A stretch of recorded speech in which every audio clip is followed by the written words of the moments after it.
Hey guys, so I'm just going to be really quick, and it's basically about crying.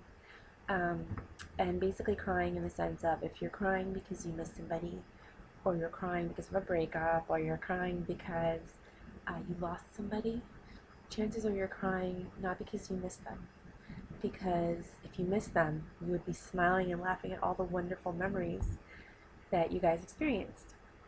The reason you're crying is because you don't like change.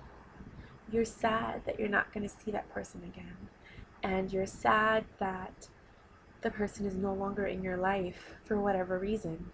Um, and one thing we need to learn in life is that you can't control other people.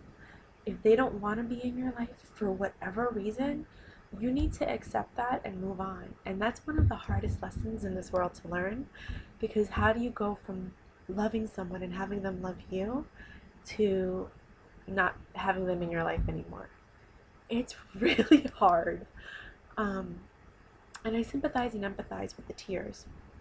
But to understand and to move forward is to know why things are happening. And one of the reasons that you may be crying is that the change is so drastic that it brings about this emotion of tears. It could be anger, it could be frustration, it could be whatever it is that you're feeling. But the truth is, if that person made you happy and you think about them, you should have joy and love in your heart.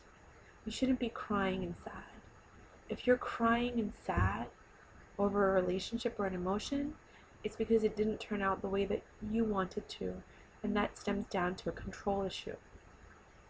You have to accept life for what it is and move forward. I know it's hard, trust me. I cry.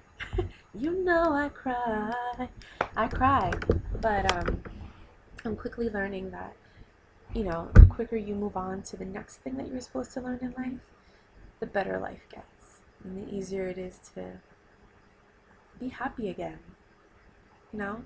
So if you're sitting there crying, I really hope that you figure out why you're crying and realize that if you're crying because you miss someone and they're still alive, you need to move on and love again and find friends again and do whatever it is that you need to do.